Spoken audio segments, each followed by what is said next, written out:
y'all? I'm J Maxwell. Welcome back to my channel. This is J Max Reacts, and tonight I'm watching a video that just says the flops of the music industry. It looked interesting with the thumbnail, so let me see who the flops of the industry are. Apparently, pull up in the my Benz, make me say, ah, baby, do that shit again.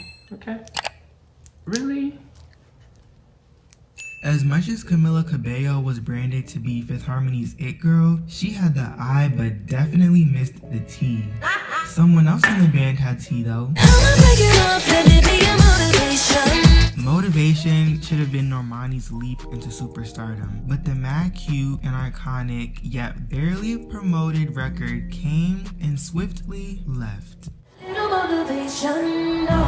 Following the VMAs, Normani took a 2-year hiatus, resulting in the anticipation for her new music falling down to hell by the time the ultra sexy and saucy Wild Side was released. Normani is not at the level to go on these month-long, even year-long hiatuses and not be dropping new music. You can only do that when you're on a Beyonce, a Rihanna, a Nicki Minaj type status. At what point do we only stop blaming her team and label? Aside from the lack of interviews and performances her team should be booking, where exactly is the content Normani's releasing? It appeared to be Neverland. Nothing was there. Remember the time Roddy Ricch had Justin Bieber and Selena Gomez pushing P as he dominated the charts during his anti-social era? Yeah, I had the coupe at the lot, told him fuck 12, fuck SWAT, buzzing all the bells out the box. Just to enter his flop era, matched with a cold-shouldered welcome as he delivered his sophomore album 2 years later. If you ask me, Live Life Fast flopping stems from two things: the project not living up to the skyrocketed bar and anti-social set for Roddy's career, mixed with the 2-year hiatus resulting in its hype flying down the hill. This shocked a lot of people. I'm gonna be honest, it shocked me too. But I think Roddy Ricch is probably learning a very important lesson. People and fans are fickle. Unless your music literally is music with substance that could be almost a philosophy, or it could be movement music, people ain't really waiting for you. Maybe that could have been holding me back this whole time. Just like the negative original meaning of the word. I might be like changing my whole career path, not even knowing it by changing my name. Mulatto, who now goes by Latto, is an extremely talented artist whose moniker has been possibly hindering her from seeing the gates of mainstream success she deserves. Make them sing to this feel like a melody. And if your bitch ain't right, I got the remedy. To illustrate a clearer scene here, her stage name as Mulatto is like me naming this channel Nigga Hub, but change the A to ER. Everyone knows my argument, right? Or are we all playing dumb? Although Alyssa currently goes by Latto, I think her best bet would have been to completely dissociate Mulatto, Latto, or anything that even rhymes with it away from her brand. But hey, hopefully this meaningful name change allows room for Latto to thrive in this industry. Who ain't feeling me? I'm in my prime. Amazon can't put my delivery on God. In terms of skill, Megan Thee Stallion is one of the best rappers I've seen in a while, but it seems like mainstream success has drew her away from her roots, as her mid debut album and OK features following WAP sound like WAP's sequel, threequel, and fourquel. Bust it open, bend over, put my back in it, heat addicted like it got a little. What are SackHub's thoughts on this collaboration? Shenseea is so talented, bro, but this song is mad corny. Yikes. Megan's verse is alright, but imagine she would have hopped on this track and gave, "Hey yo, Sean, you Mr. Kingston." That would have been tea, you know, something fun and fresh from Megan, yet brilliant as she'd be matching Shenseea's Island Yell vibe. But nonetheless, until Megan evolves as an artist and expands her subject matter, she's high-key hindering her success and artistic growth. Normani, Roddy Ricch, Latto, and Megan Thee Stallion are currently hibernating in their flop eras, but an actual flop besides Cranberry Mango is an upcoming R&B girl who... ¿Cómo se dice?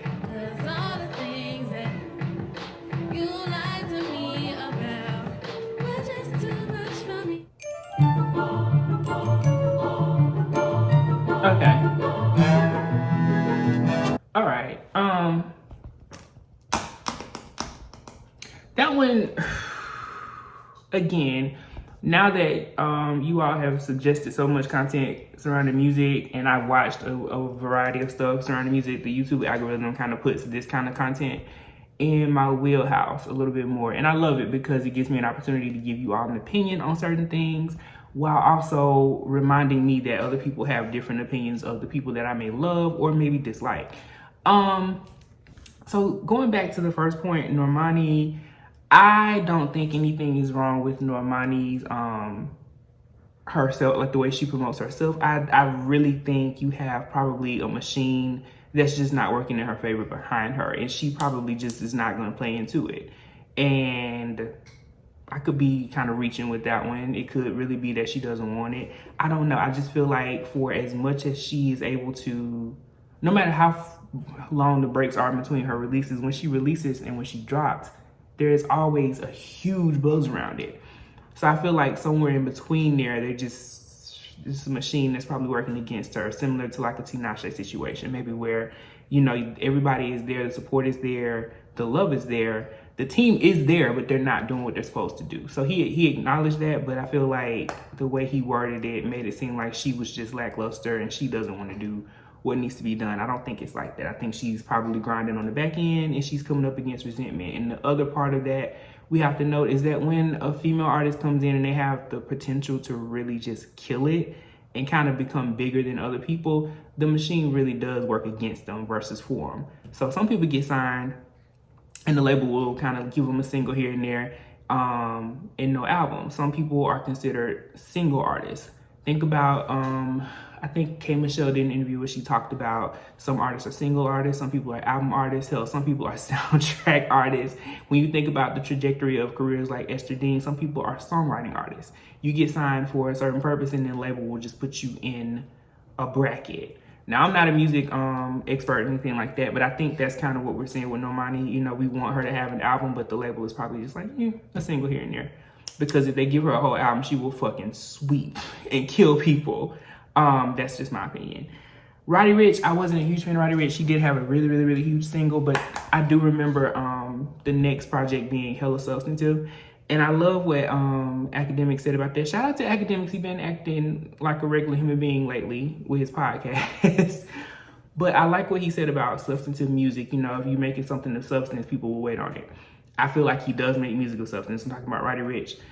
And that's why people, you know, gravitate towards it. But any artist that makes substantive music in this day and age, you're going to have to just be cautious of your fan base. I feel like the more substantive your music is, the further away you will be from mainstream success, because people don't like substantive music nowadays. I hate that. It sucks. Because we would rather hear licks and wops and sweetest pies and all this shit that's coming out. And there's nothing wrong with that. We need those types of that type of music, but we also need music that is substantive. We need music that appeals to our everyday life. We don't need no turn up in the club, shaking my ass, hands on my knees, on my thigh. We don't need that every fucking day. And I feel like this demographic of people like SackHub and people that are coming out with videos, that's what they want. And it's like, come on now. You gotta be a little bit more mature than that. Some of us actually like the other stuff. Either way. Latto. I still hate that she changed her name. You have to stand true to who you are and what your mission is. If you were a true fan of her and you watched her probably before and during the rap game, she explained it. Nothing wrong with it, no slur to it. Unfortunately, you know, society, media kind of pressured that. So she changed it. I don't think it was, it would have been smart for her to completely disassociate with Latto at all, because that's a brand, that is a name. She had to go through 15,000 hoops just to change the name itself. So to keep Latto, I thought was really, really interesting. Meg is one of those I don't really know how to comment on as somebody that listens to music and really loves music. I think all of the talent and everything is there. I don't know. I can't seem to kind of get a gauge on why her career is going in the direction that it is, other than the fact that she's still signed to a label that she openly sued and tried to go against. And I think that plays a very big role on why her releases are limited, they're not promoted, and she's probably at this point doing whatever she can to get out that deal. I think that's the key thing we see with that. Again, not a music expert, I'm probably reaching with a lot of this. But yeah, I don't listen to Mariah the Scientist, and I don't care what nobody says. I fuck with Lil Mosey real heavy. So SackHub, this was a good one. I don't normally watch your content. This just came through, and I'm not disagreeing with you on it because again, we need our turn ups and ratchets, and we need the playful and the fun. But like, stop going against people because they not making, you know, what you think is hot. There are other people out here that love it, but he did say it's in his opinion, and these are my opinions. And you can express your opinions below. Let me know what you thought about this one. If y'all know any other videos like this that y'all want me to look at, I love dissecting music and kind of, you know, theorizing what's going on in the music community. I'm a doctoral student, so theory is something I'm heavy on in general, and I love music. So let me know what you thought about it below. Comment, like, subscribe. Until next time, peace.